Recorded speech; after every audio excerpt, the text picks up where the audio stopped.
Day 29 of doing a LeetCode problem every day until I get a job.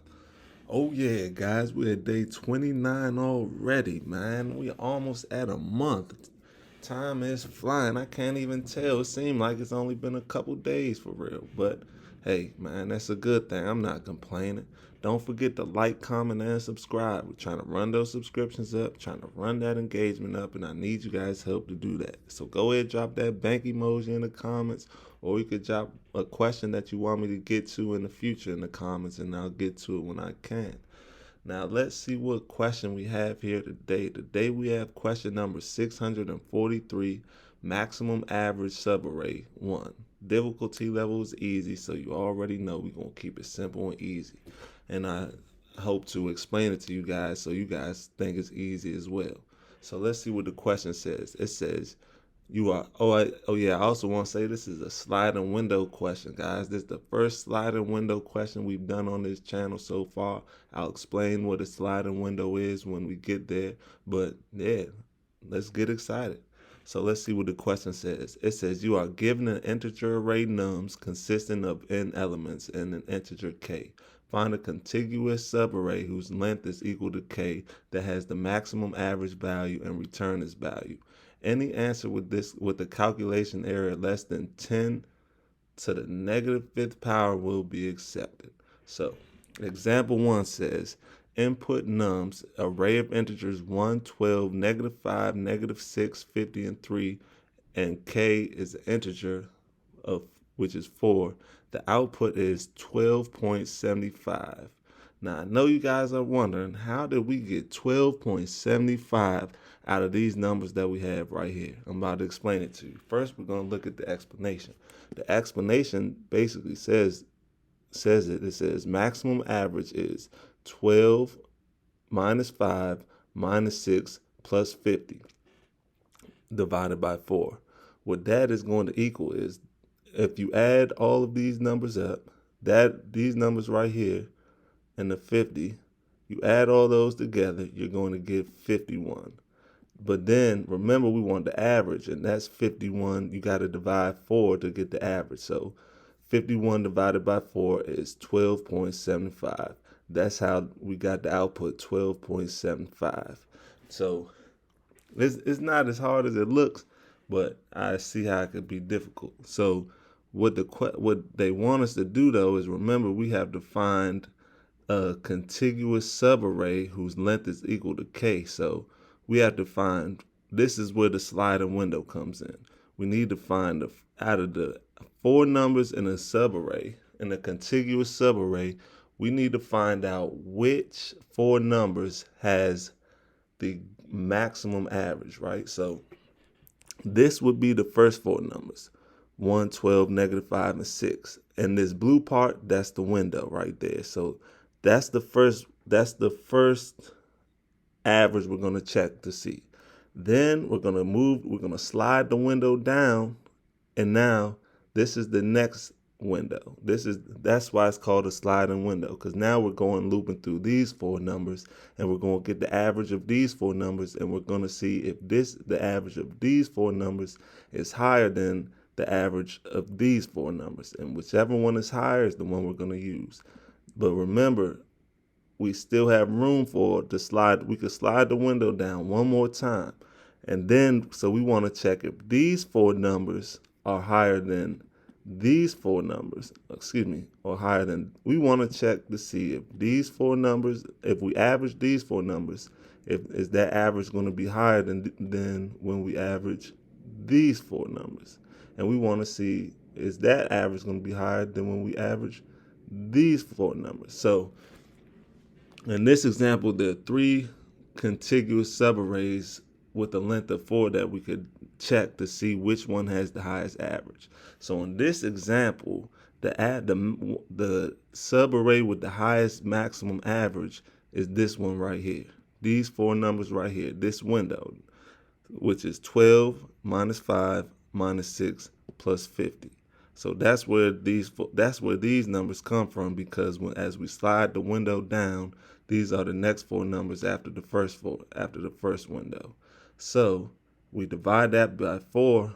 Why? Because K is 4 and we want the average. And there's 4 numbers or 4 elements in the array and we want the average. That's why we divide by 4.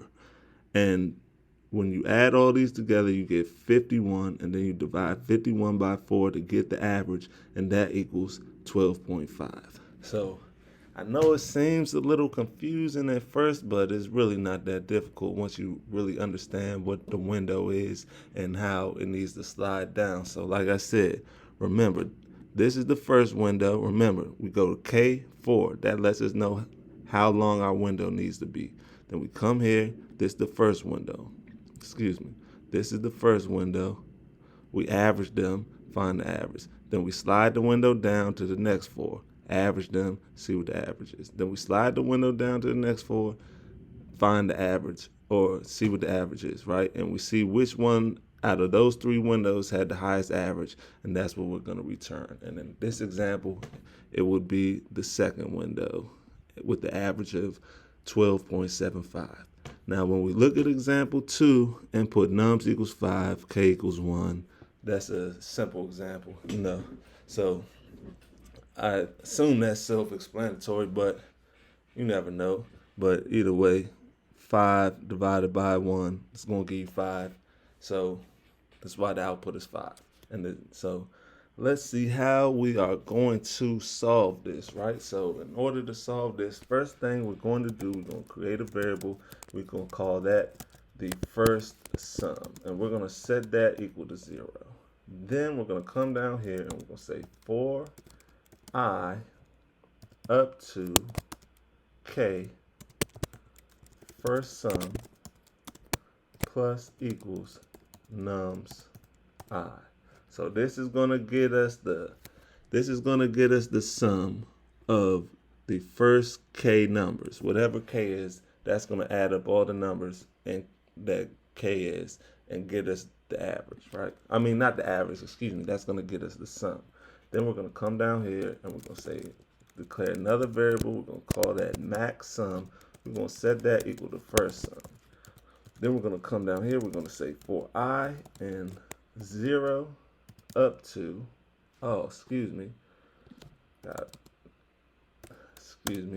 gotta do that up there too. Oh no, and let's start this whole for loop over so there's no confusion, right? So we're gonna say for I and k up to nums dot count.